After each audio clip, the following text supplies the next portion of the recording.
निश्चित तौर पर अभी हमारे पूर्व वक्ताओं ने प्रदेश सरकार की और हमारे यशस्वी प्रधानमंत्री नरेंद्र मोदी जी की कितनी सारी भारत सरकार की योजनाओं की जानकारी आपको दी।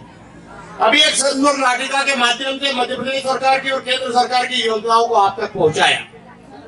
वाकई भारतीय जनता पार्टी एक विचार को लेकर काम करती है।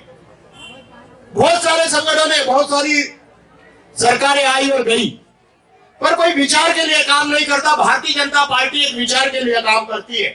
पंडित दीनदयाल उपाध्याय का एकात्म मानवतावाद के विचार को लेकर काम करती है और उसमें ये एक पंडित दीनदयाल जी ने लिखा है कि समाज के सबसे पिछड़े व्यक्ति को जबकि समाज के मुख्य धारा में नहीं जोड़ोगे, उसको मजबूत नहीं करोगे, जब तक यह देश परम वैभव को प्राप्त नहीं कर सकता। यह देश मजबूत नहीं कर सकता। और वो यदि कोई काम कर रहा है तो वो देश के प्रधानमंत्री नरेंद्र मोदी जी कर रहे हैं। उन्होंने हर वर्ग के लिए कोई न कोई योजना बनाई। इसके पहले भी आपने कई सरकारें देखी, वो आई और गई, पर एक बात बताओ, आपके घर कोई आया क्या? बताना, सीधे सीधे बोलना, क्या आपके घर किसी योजना का लाभ देने के लिए कोई सरकार आपके पास आई क्या?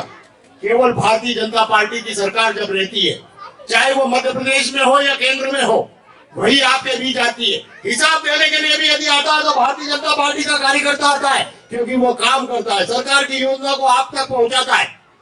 अभी हमारे नए मुख्यमंत्री बने मोहन यादव जी, उन्होंने आते ही 2-4 चौके छक्के मारे हैं। छोटी छोटी बातें थी जो लोगों को बहुत परेशान करती थी, उन परेशानियों को देखते हुए उन्होंने एक अच्छी योजना भी करी। पहले क्या होता था, यदि रजिस्ट्री खेती की हुई तो पटवारी, गिरदावर, तहसीलदार, एसडीएम, उसके बाद 3, 4, 5 महीने। अब उन्होंने कहा कि रजिस्ट्री होगी और 13 दिन के अंदर उसका नामांतरण होकर आपके घर आएगा। अभी ये अलग अलग विभाग के लोग बैठे हुए हैं, महिला बाल विकास बैठा है, विद्युत मंडल बैठा हुआ है, गैस आपूर्ति बैठी है, बैंक बैठी है, नगर पालिका बैठी है, हर विभाग के लोग यहाँ पर बैठे हैं और आपको जिस योजना का लाभ लेना उसकी जानकारी आपको यहाँ मिलेगी। पर मैं एक बात कहना चाहता हूँ, एक बात बता, एक नारा चल रहा है, मोदी जी है तो क्या है? बताओ क्या है? मोदी है तो मुमकिन है। मोदी जी की जो गारंटी है वो पूरी होती है। वो जिस चीज का भूमि पूजन करते हैं, लोकार्पण भी वही करते हैं। आज देश के पूरे विश्व के लोग यदि मोदी जी से बात करने के लिए तरसते तो वो इसलिए कि इस देश की जनता ने भारतीय जनता पार्टी की सरकार, वो डबल इंजन की सरकार मध्य प्रदेश और देश में बनाई है। आज यदि इतनी योजनाएं आपके बीच चल रही है, मैं योजनाओं का नाम इसलिए नहीं ले रहा कि हमारे अभी नाटक में और हमारे पूर्व वक्ताओं ने बहुत सारी बातें बताई।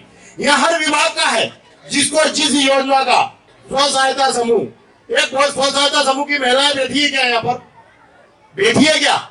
आए हाथ ऊंचे करें जरा। मेरा ऐसा आपसे निवेदन है कि आप नरेंद्र मोदी जी की एक बात को सुनना, वो स्व सहायता समूह की महिलाओं को बहुत आगे बढ़ाते हैं। मध्य प्रदेश के मुख्यमंत्री भी स्व सहायता समूह की महिलाओं को आगे बढ़ाते हैं। आप केवल काम ढूंढे।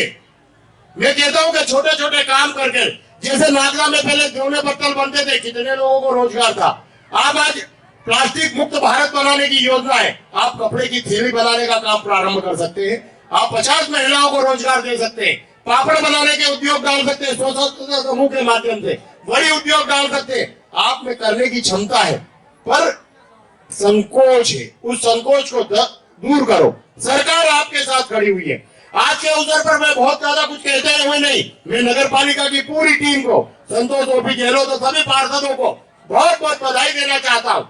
आज हमारे विधायक आदरणीय डॉक्टर तेज बहादुर सिंह जी चौहान आपके बीच नहीं आ पाए, क्योंकि उनको एक संगठन की महत्वपूर्ण बैठक में उज्जैन जाना था। नहीं तो वो भी आपके बीच आपका धन्यवाद करने के साथ साथ इन योजनाओं की जानकारी देने के लिए आपके बीच जरूर आते। मैं आपको यह विश्वास दिलाता हूँ कि जिस विश्वास के साथ नागदा की नगर पालिका को विधानसभा में और आने वाले लोकसभा में भी आप भारतीय जनता पार्टी को विजय बनाए, और यदि देश का प्रधानमंत्री मजबूत रहेगा, भारतीय जनता पार्टी मजबूत रहेगी, तो आने वाले समय में जिस तरीके से अभी आपको एक और बात मालूम है, नरेंद्र मोदी जी ने 33% आरक्षण कर दिया लोकसभा में। किसी की हिम्मत है किसी पुरुष के अधिकारों का हनन कर ले, परंतु यदि सब आरक्षण दिया महिलाओं को तो वो भारतीय जनता पार्टी की सरकार ने दिया। इसलिए मैं आज के इस अवसर पर यहाँ पर आप आराम से रुकना। मैं अधिकारियों से एक बात कहना चाहता हूँ कि भगवान ने हमें मौका दिया है, लोगों की सेवा करने का। आपकी जेब का कुछ नहीं लगता। यदि आपके पास यदि कोई महिला आती है, आप उसको संतुष्टि पूर्वक जवाब दे, उसे उस योजना का बता दे कि आप यह कर लेंगे तो निश्चित तौर पर लाभ मिलेगा, आपके मन को भी संतोष मिलेगा। भगवान ने हमें भेजा है कि कुछ अच्छे काम करें। कोई जरूरी नहीं कि सरहद पर जाकर ही देश की सेवा की जा सकती है। हम छोटे छोटे काम कर भी, समाज की सेवा कर भी हम देशभक्ति का परिचय दे सकते हैं। आज के इस अवसर पर आप इतनी बड़ी तादाद पर और जिन लोगों ने मेहनत करके इन महिलाओं को यहाँ आमंत्रित किया, उनको भी मैं हृदय से धन्यवाद और बधाई देता हूँ। पूरे प्रशासनिक टीम को बधाई देता हूँ। पुनः आपने यहाँ बुलाया, मुझे बोलने का अवसर दिया।